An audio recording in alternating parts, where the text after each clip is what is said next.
جی اچھا چلیں دیکھیں مجھے یہ سمجھ نہیں آ رہی کہ بلاول صاحب کس سے شکوہ کر رہے ہیں. بلاول صاحب کو سب پتہ ہے کہ 18ویں ترمیم کے خلاف کون ہے, پھر وہ کیوں وہ یہ کہنا چاہ رہے ہیں کہ پتہ نہیں کوئی نامعلوم افراد سازش کر رہے ہیں ہمارے خلاف. ان کو بڑی اچھی طرح سے معلوم ہے. میرا خیال ہے پیپلز پارٹی نے ایک طریقہ بنا لیا ہوا اپنا کہ کچھ عرصے بعد تھوڑا سا انہوں نے کوئی اینٹی اسٹیبلشمنٹ بیانیاں بظاہر لوگوں کے لیے بنانا ہوتا ہے کہ جی دیکھیں ہم یہ کام کر رہے ہیں. محمود اچکزئی صاحب اپوزیشن لیڈر بننے جا رہے ہیں اور وہ اسپیکر صاحب نے کہہ دیا جی کہ کل وہ جو دستخط ہوئے ہیں ارکان کے ان کی جانچ پڑتال کا عمل مکمل کرنے. آپ اندازہ کریں کہ یہ بھی میں پہلی بار ہی دیکھ رہا ہوں کہ اتنا اس کو لنگر آن کیا جا رہا ہے. ایک اپوزیشن لیڈر بننا ہے نہیں بننا, بھئی آپ کے پاس اختیار ہے اس وقت. آپ نہ بنانا چاہیں تو کون آپ زبردستی آپ سے کروا دیتا ہے. اور آپ کے پاس تو اتنا اختیار ہے کہ آپ صدر کے دستخطوں کے بغیر آرڈیننس بھی جاری کر دیتے ہیں. اس سے زیادہ اور با اختیار حکومت کوئی میں نے تو پاکستان کی تاریخ میں نہیں دیکھی. تو اس کے باوجود پھر اس طرح سے کرنا ہمارا سمجھ سے باہر ہے. بلاول صاحب یہ پہلے بھی کہہ چکے ہیں, یہ نہیں کہ یہ پہلی بار انہوں نے کہا ہے, لیکن بات یہ ہے نا کہ جہاں سے آپ کو شکوہ ہے ان سے آپ بات کریں. اور پبلک میں آ کے مطلب اس طرح سے تڑیاں لگانے کی مجھے تو سمجھ نہیں آتی کہ کیوں آ کے آپ پبلکلی اس طرح کی بات کر رہے ہوتے ہیں. اور سازش کون کر رہا ہے, کون کہتا ہے کہ جی آپ کی حکومت کام نہیں کر رہی. ہم نے یہاں بیٹھ کے جو لوگ جو کام آپ کے ہیں جو کیے ہیں وہ تو ہم بھی ان کا ذکر کرتے ہیں. اب جو نہیں کرتے آپ کام وہ تو ظاہر ہے وہ کوئی نہیں کہے گا نا کہ جی یہ کام جو نہیں ہوا یہ بھی بہت اچھا ہو گیا. مطلب وہ جیسے وہ کسی دور میں اب بھی ہوتا ہے نا, اخبارات میں ایک مسئلہ ہوتا ہے کہ وہ لیڈ چاہیے ہوتی ہے, وہ آپ کو جو سب سے بڑی خبر ہوتی ہے. تو ایک دفعہ کوئی لیڈ نہیں تھی اخبار میں تو وہ نو لیڈ ٹوڈے کا شاید وہ لگی تھی, یا ہم کہا کرتے ہیں کہ جی نو لیڈ از گڈ لیڈ. تو یہ چلتا رہتا ہوتا ہے اس طرح کا. مسئلہ صرف یہ ہے کہ آپ پارلیمنٹ کا حصہ ہیں, گورنمنٹ کا آلموسٹ حصہ ہیں. آپ صرف بظاہر آپ اپوزیشن سیٹوں پہ بیٹھے ہوئے ہیں, اتنے زیادہ آئینی عہدے آپ کے پاس ہیں. زرداری صاحب آج بھی بطور صدر وہ کہیں باہر بیٹھے ہوئے ہیں. تاحیات استثناء آپ نے لے کے دیا زرداری صاحب کو, چیئرمین سینٹ آپ کے ہیں, گورنرز آپ نے لگائے ہوئے ہیں, ایک صوبے کی چیف منسٹری آپ کے پاس ہے. اس کے باوجود آپ کے شکوے ختم نہیں ہوتے. بھئی اتنا ہی آپ پریشانی ہے, اتنا آپ کو یہ سسٹم پسند نہیں آ رہا, اتنا ظلم اور زیادتی آپ کے ساتھ ہو رہی ہے.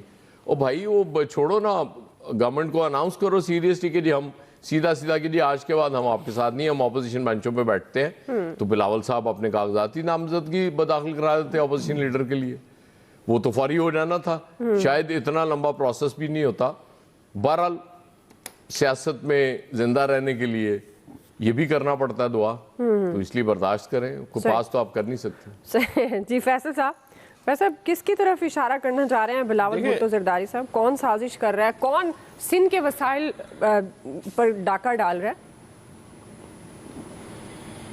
ہے؟ دعا بلاول صاحب پتہ نہیں کس کی طرف اشارہ کر رہے ہیں اور کیوں کر رہے ہیں, لیکن میں آپ کو ایک بات بتاؤں کہ اگر 18ویں ترمیم کے خلاف کوئی پس پردہ رہ کر یا سامنے آ کر سازش کر رہا ہے تو اس سے زیادہ اس ملک کا کوئی مب وطن ہو ہی نہیں سکتا. یہ 18ویں ترمیم جو ہے اس ملک کے لیے ایک ناسور بن چکی ہے, اور اس پاکستان کی سمت کو درست کرنے کے لیے پاکستان کا جو موجودہ حکومتی ڈھانچہ ہے جس سے پاکستان نہیں چل پا رہا, اس میں سب سے بڑی رکاوٹ جو ہے وہ یہ 18ویں ترمیم ہے. اس 18ویں ترمیم کو جتنی جلدی ہو ختم کر دینا چاہیے. 18ویں ترمیم نے غنڈہ راج قائم کیا ہے صوبوں کا. 18ویں ترمیم نے وزیر اعلیٰ کی حیثیت جو ہے وہ ایک ڈکٹیٹر کی قائم کر دی ہے. وزیر اعلیٰ کے پاس جتنے اختیارات ہیں ایک ڈکٹیٹر کے پاس بھی نہیں ہوتے, وہ اس 18ویں ترمیم کی وجہ سے ہوئے. 18ویں ترمیم کا جو بنیادی کانسیپٹ تھا, یہ عوام کو جو ایک خوشخبری سنائی گئی تھی, وہ یہ نہیں تھی کہ سارے اختیارات جو ہے وفاق سے لے کے سی ایم ہاؤس کے اندر آ کے جو ہے وہ انجماد کا شکار ہو جائیں گے. اختیارات کو جو ہے منجمد کر دیا جائے گا.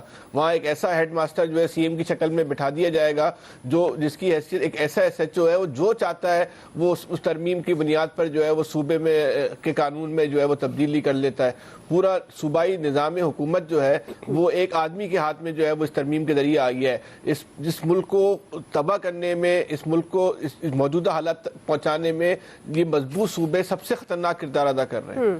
اس ملک کی سمت کو درست کرنے کے لیے صوبوں کو لاچار کمزور کرنا ہوگا، وفاق کو بھی کمزور اور لاچار کرنا ہوگا۔ لیکن یہ 18ویں ترمیم کے خلاف اگر کوئی سازش کر رہا ہے تو اس سازش کا اس پوری قوم کو کھل کے ساتھ دینا چاہیے، آپ کو بھی دعا ساتھ دینا چاہیے، اور اس سازشی کو نہیں بلکہ اس کو تو ہیرو کے طور پہ سامنے لانا چاہیے۔ کائے کی سازش کر رہا ہے 18ویں ترمیم کی؟ کون سی سازش کر رہا ہے؟ 18ویں ترمیم کیا تھی؟ 18ویں ترمیم یہ تھی کہ ایک آدمی جو ہے پورے صوبے کا مالک بن جائے، یہ ترمیم تھی 18ویں ترمیم کا تھی۔ اگر یہ ترمیم تھی تو ترمیم کو بھائی ختم ہونا چاہیے بھائی۔ ایک اس ملک کو جو ہے، اس ملک کے اندر جو اختیارات کی منتقلی میں، ایک نچلی سطح میں منتقلی میں سب سے بڑی جو رکاوٹ ہے وہ 18ویں ترمیم ہے۔ تو اس ترمیم کو تو جتنی جلدی ہو وہ ختم کر دیں، لیکن مسئلہ یہ ہے کہ اس ملک میں جو ہے، اس ملک کی سمت کو درست کرنے کے لیے جو ہے نہ کوئی آئین میں ترمیم آتی ہے، نہ کوئی پالیسیاں بنتی ہیں۔ ہاں 26ویں ترمیم آئے گی، 27ویں ترمیم آئے گی تو وہ افراد کے گرد گھومے گی، جس سے فرد کو یا چند افراد کو فائدہ پہنچے، لیکن عام آدمی کے لیے اس ملک میں کوئی ترمیم کی جو ہے بات ہی نہیں کرتا۔ اگر کہیں یہ بات ہو رہی ہے، مجھے نہیں پتا ہو رہی ہے نہیں ہو رہی، اگر کہیں یہ بات ہو رہی ہے کہ 18ویں ترمیم کو ختم کر دینا چاہیے، تو میں کہہ رہا ہوں اس سے اچھا کوئی کام ہی نہیں ہو رہا۔ اس پورے ٹینیور میں اگر کوئی اچھا کام ہو رہا ہے تو وہ یہی ہو رہا ہے، اور اتنا اچھا کام ہے کہ لگتا نہیں کہ ہوگا۔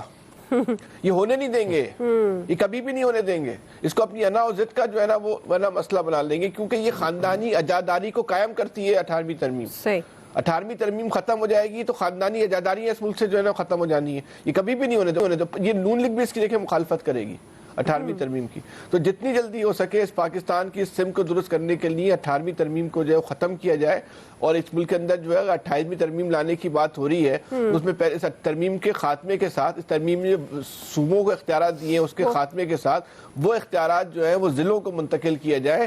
پاکستان اس وقت تک درست نہیں ہو سکتا جب تک اس ملک کے اندر لاچار وفاق اور لاچار صوبے نہیں ہوں گے، اور جب تک اس ملک کے اندر جو ہے وہ طاقتور جو ہے وہ اضلاع یا ڈویژن نہیں ہوں گے، آپ پاکستان کی سمت کو درست نہیں کر سکتے۔ اور یہ اس میں سب سے بڑی رکاوٹ ہے، کیونکہ یہ فرد کی جو طاقت ہے وہ 18ویں ترمیم کی موجودگی میں مزید اس کو طاقتور کرتے ہیں۔ ترمیم ختم ہو جائے گی، ان کی بدماشی ختم ہو جائے گی، جن کا اصل ایشو ہے، اس لیے کہتے ہیں سازش ہو رہی ہے۔ بھائی کائے کی سازش ہو رہی ہے؟ سازش ہو رہی ہے بہت اچھی بات ہے بھائی، ہم اس سازش کے ساتھ ہیں۔ دعا اگر ایک ریکویسٹ کر دوں، جی جی زاہد قیوم سے کہیں کہ یہ فیصل صاحب کا کلپ بلاول صاحب کو بھیج دیں تاکہ انہیں پتہ چل جائے سازش کر کون رہا ہے۔ ہاں جی عامر صاحب، نہیں بلاول صاحب کو پتا ہوگا۔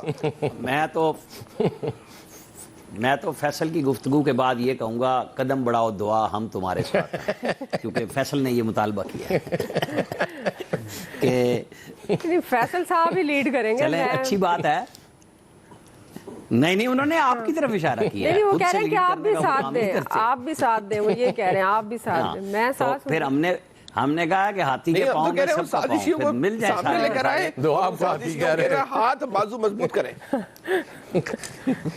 نہیں بلاول ان سازشیوں کے دائیں بائیں اور سینٹر میں بیٹھتے ہیں، پوری پیپلز پارٹی وہیں ہوتی ہے جن سازشیوں کا یہ ذکر کر رہے ہیں۔ تو کوئی یہ تو آپ کے پتہ ہے آپ کا پرانا خواب تھا کہ 18ویں ترمیم ختم ہو رہا، ہم کہتے تھے نہیں ہونی چاہیے، یہ صوبوں کی خود مختاری کا باعث ہے، اس کے اندر مزید خود مختاری اس صورت میں ہونی چاہیے کہ صوبوں کو پابند کیا جائے کہ آپ کو جو وسائل مل رہے ہیں وہ آپ ہر ضلع کو منصفانہ انداز میں تقسیم کریں گے، اور اگر آپ نے کوئی اسپیشل پروجیکٹس کہیں پہ بھی لگانے ہیں تو اس کے لیے اپنے وسائل پیدا کریں، کیونکہ جو وفاق سے پیسے آ رہے ہیں ان سب کو آپ کو اس لیے نہیں دیے گئے کہ آپ اپنی راجدھانی بنائیں، اور وہ چاروں صوبوں میں ہر جگہ پہ یہی بات ہونی چاہیے، کسی ایک ضلع کے لیے نہیں۔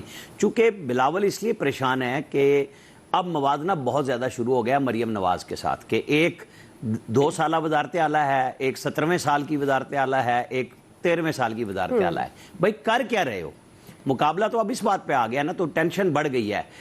خود شفیع جان کل کہہ رہے تھے کہیں پہ کہ میں تو حیران ہوں، پورا سندھ کھدا پڑا ہے، کراچی میں کوئی سڑک سالم نہیں ہے، مطلب حالانکہ یہ خود پشاور سے